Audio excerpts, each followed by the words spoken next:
Presentada por Farmacias Arrocha. Algo nuevo para ti. Y el país tiene que estar de fiesta celebrando este regreso a clases presenciales luego de 2 años difíciles de clases virtuales para miles de estudiantes en nuestro país. Pero esta celebración trae consigo nuevos retos, retos importantes que enfrentamos como país en materia educativa y que no nada más tienen que ver con la pandemia, porque ya veníamos con un sistema educativo con muchas crisis que tenía que haber estado enfrentando. Esta mañana está con nosotros la doctora Mariana León, ella es investigadora del CIEDU, el Centro de Investigación Educativa. Doctora León, gracias por estar en Radio Panamá. Gracias a ustedes por invitarme. ¿Cuáles son esas situaciones que estamos enfrentando puntualmente en este momento como país en materia educativa, donde ven los retos y cuál es el plan de acción que ustedes recomiendan? ¿Por dónde empezar? Bueno, ahorita mismo, a pesar de que hemos logrado, pienso yo, exitosamente iniciar las clases 2 años después y muy posible un poquito después de lo que pudimos haberlas iniciado realmente, estamos enfrentando incrementos en la vulnerabilidad de los niños, niñas y jóvenes.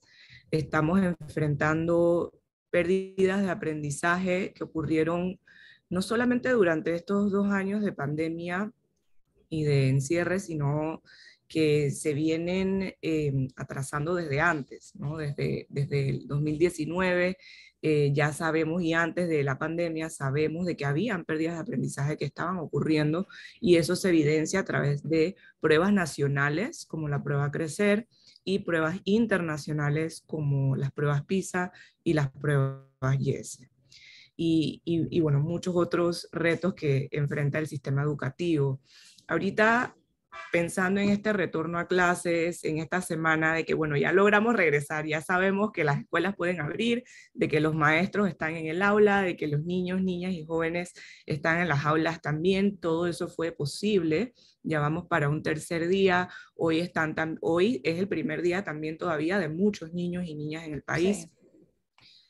El reto principal, si tuviésemos que enumerarlos, el número uno debe ser definitivamente la recuperación de ese aprendizaje perdido. Y que una recuperación que permita que los niños, niñas y jóvenes del país puedan continuar con el currículo que corresponde a la edad y al nivel educativo de cada uno de ellos y ellas. Ese es el reto más grande, esa es la meta principal que nosotros debemos pensar no solamente este año, porque quizás eso no es algo que vamos a poder lograr en un año, sino a futuro, que el sistema educativo se pueda adaptar para que esos aprendizajes sean recuperados.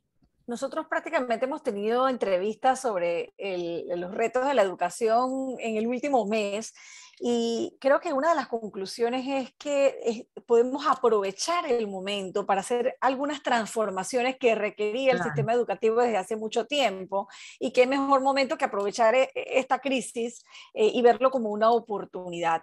En ese sentido, ¿cómo deberían los educadores enfocar esa recuperación del aprendizaje del que usted habla? Que no sea ahora llenar a los niños entonces de aprenderse, no sé, la lista de los ríos y de las montañas y de memorizar un montón de información que tal vez en este momento no es lo más importante.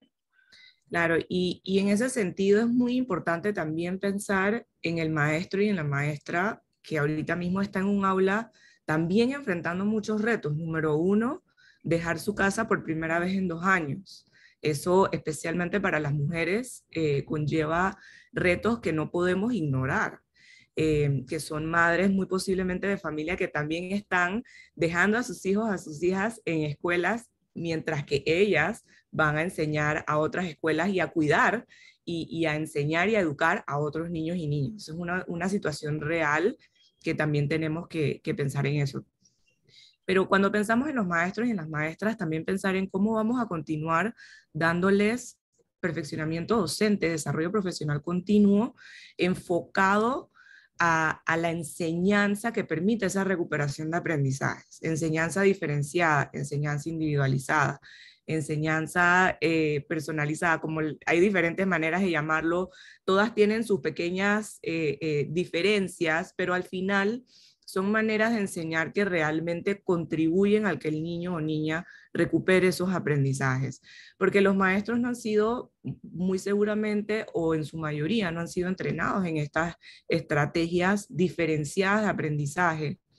Y tenemos que apoyarlos porque eso no es algo que uno aprende también de la noche a la mañana. Y si uno no lo sabe manejar, ¿cómo uno se lo va a transmitir o va a aplicar eso en un aula de clases?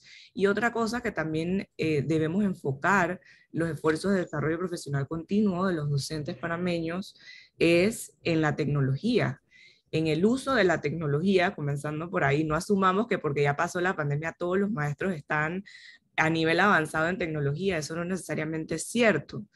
Que los maestros avancen en el uso de la tecnología, que ellos puedan ayudar a sus estudiantes a usar la tecnología, que la tecnología se pueda integrar en el aula de clases, aunque ya estemos presencial.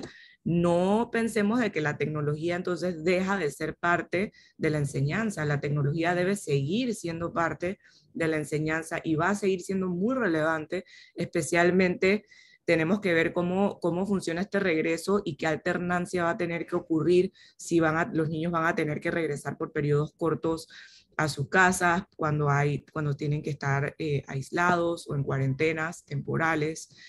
Poder recurrir a la tecnología y que la tecnología sea una herramienta pedagógica. Ese es como el ideal, de que los docentes puedan utilizar la tecnología como parte de la manera en la que ellos imparten sus clases.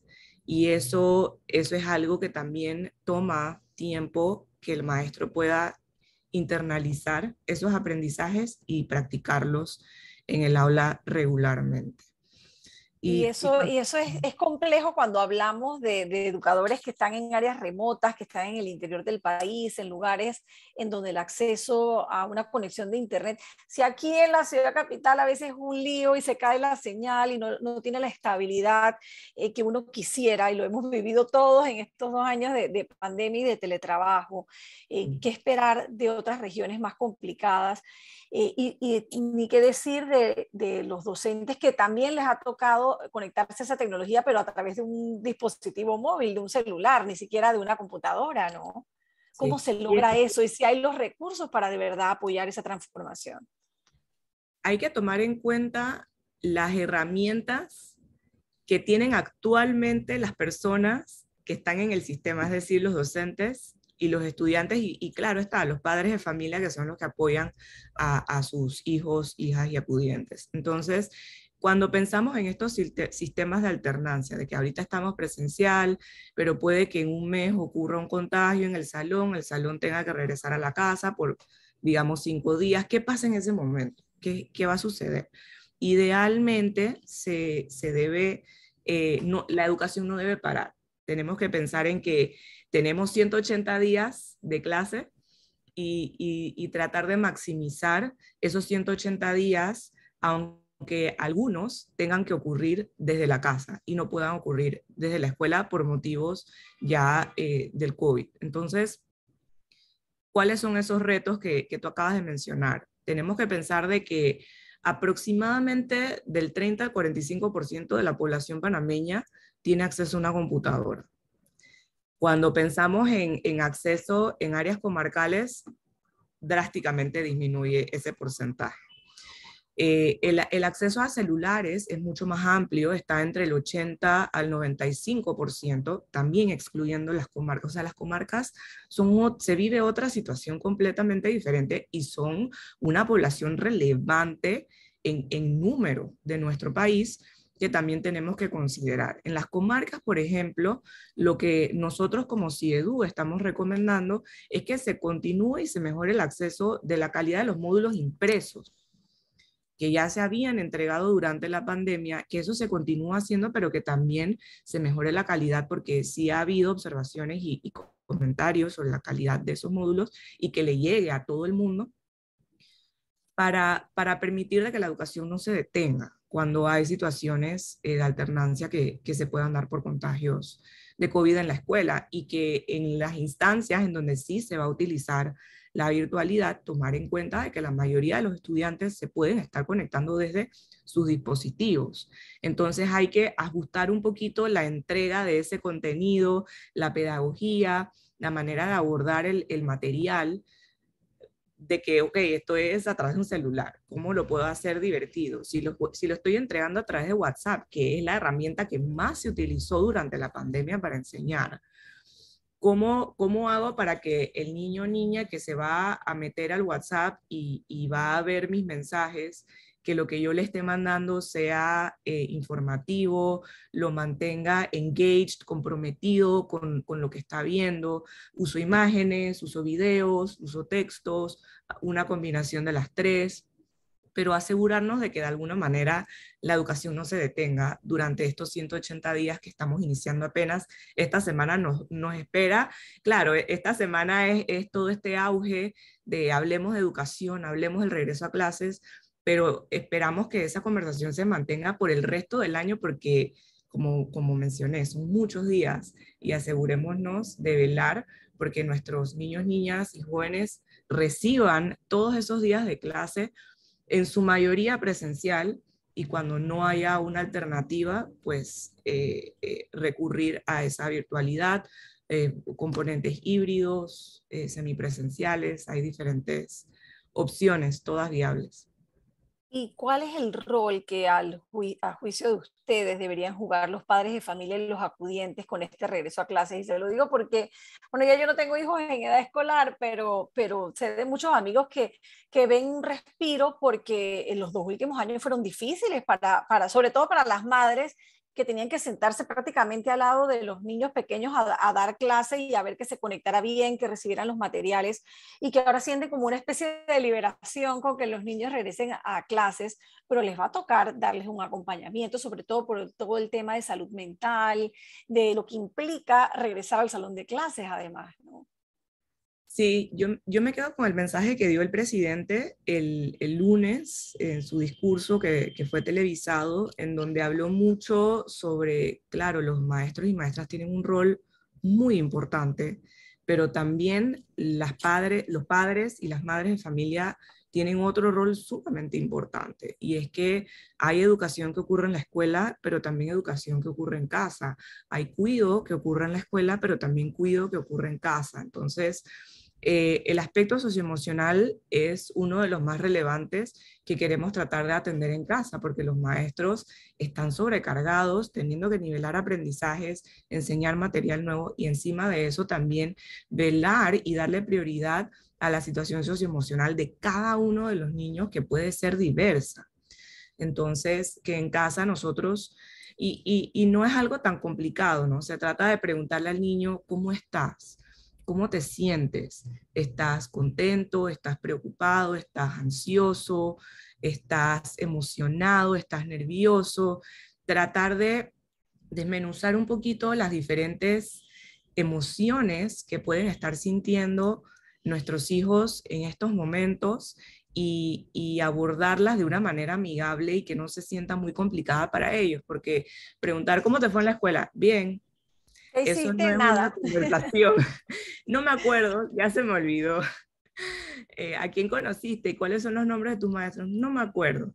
Entonces, ¿cómo podemos nosotros realmente entablar esa conversación que nos permita entender qué es lo que está sucediendo en la escuela y qué está pasando por la cabeza de ese niño o niña? Yo no soy psicóloga, pero sí sé de que este componente va a ser muy relevante, no solo esta semana, sino también en los meses que vienen, mientras los niños se van acostumbrando. Y recuerdo que en algunas escuelas algunos directores dieron el mensaje de que esto es una transición. Tienen que pensar de que a sus hijos, hijas, jóvenes les va a tomar, digamos, pensemos en unos 2 meses en ajustarse, porque esto ahora es una nueva normalidad, ahora es un regreso a clases que ellos no han vivido por 2 años, así que es algo nuevo para ellos, la levantada temprano. Estar atento tanto tiempo, porque las clases virtuales eran mucho más cortas, Más o cortas. eran reducidas, o tenían más descansos. Entonces, ahora tenemos que pensar de que ellos tienen que aguantar, por así decirlo, sobrevivir a una jornada completa, ir a casa, hacer tareas, y los que están metidos en actividades extracurriculares, entonces también hacer eso. Es una transición que no va a suceder esta semana, que no va a ser exitosa esta semana, que toma tiempo que ellos se acostumbren a eso. Entonces, que los padres de familia y madres estén ahí para sus hijos e hijas, para sus acudientes, y estén pendientes de lo que pueda estar sintiendo ese niño para darles apoyo en caso de ser necesario. Y que no se frustren. Mariana, yo quisiera aprovechar que usted también es vicerrectora de una universidad para que hablemos un momento del tema de las universidades, porque con todo lo que está pasando en las escuelas hemos olvidado un poco las universidades, pero esa es otra realidad. De estudiantes que están llegando a la universidad por primera vez, tal vez con muchas lagunas, con muchos conocimientos que no adquirieron. ¿Cuál es el balance que ustedes hacen?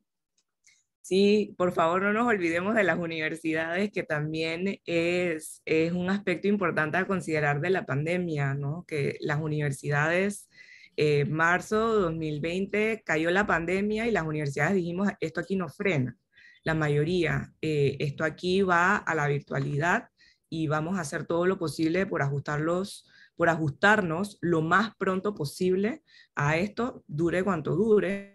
Ha terminado durando 2 años. Nosotros, por ejemplo, en nuestra universidad, en Quality Leadership University, desde el año pasado hemos ido poco a poco regresando.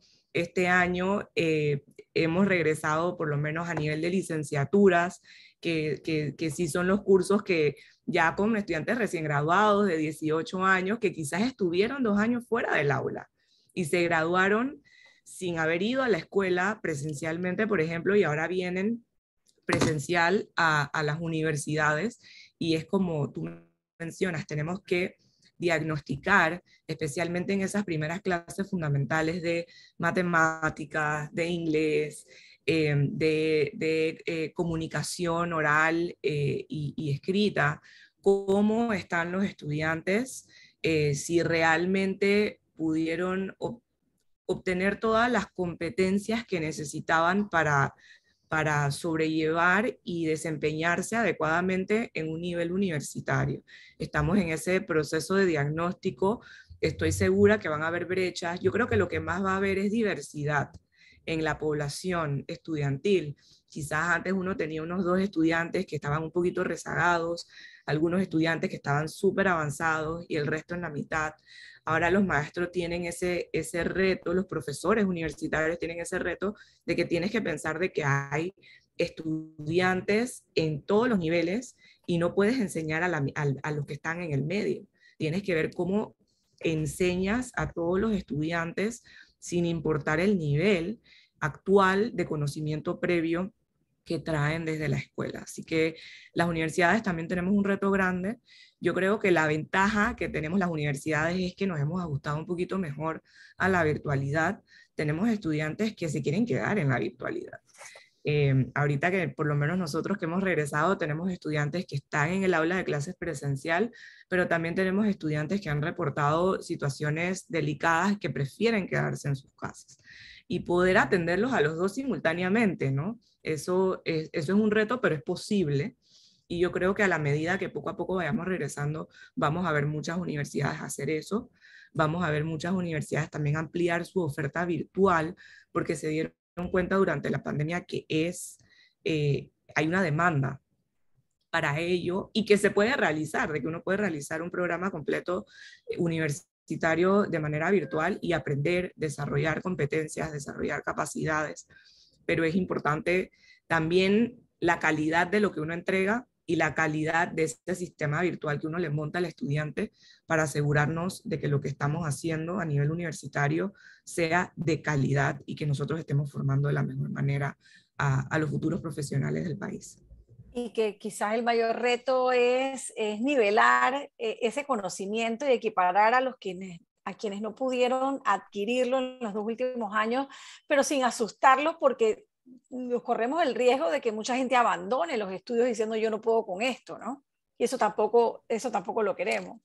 Sí, definitivamente. Y eso todo esto viene desde antes de la pandemia. Desde antes de la pandemia, las universidades siempre han dicho, quizás no es un tema tanto de que nosotros no los estemos formando bien, sino que ellos llegan con rezagos desde la escuela, desde que se gradúan de media, y entonces nosotros tenemos que también lidiar con esa nivelación. Eso es una realidad. Que existe y que se va a ver exacerbada, como sabemos, por la pandemia, y son los retos de los sistemas educativos, tanto escolares como universitarios, de poder que los maestros y maestras y profesores, en este caso en las universidades, nivelen esos aprendizajes y también ayudan a que los estudiantes, cuando nosotros estamos a nivel universitario, estamos pensando más bien en cuáles son las competencias que yo le quiero generar a este estudiante, ¿no? Claro, hay contenido, hay material, hay teorías que son muy importantes, que se enseñan, queremos asegurarnos que los estudiantes estén claros en eso, pero a nivel universitario, y los empleadores lo van a confirmar, los empleadores lo que quieren es una persona que sepa expresar de manera adecuada, que sepa trabajar en equipo, que tenga capacidades de liderazgo, que tenga capacidades de redacción, de escritura, de pensamiento crítico, de búsqueda de información, de manejo de diferentes herramientas en computadora, como Excel, como el uso de PowerPoint y de otros formatos de hacer presentaciones, que se pueda parar ante un público y poder expresarse. O sea, esas son las competencias básicas que nosotros nos queremos asegurar. Para eso sí tienen que venir competencias previas desde la escuela, pero procurar de que si tiene que existir una nivelación o tiene que existir una priorización de currículo a nivel universitario por causa de la pandemia, precisamente para eso, para no asustar a los estudiantes, para que no ocurra deserción a nivel universitario, de que sea enfocarnos en esas competencias que tanto necesitan los adultos jóvenes para poder obtener un empleo y ser competitivos en el mercado laboral. Un reto importante para todos como país, definitivamente, y seguramente tendremos oportunidad de seguir conversando y seguir reflexionando sobre ese plan de acción. Gracias, doctora Mariana León, del CIEDU, del Centro de Investigación Educativa de Panamá, por estar esta mañana aquí en Radio Panamá. Muchas gracias a ustedes.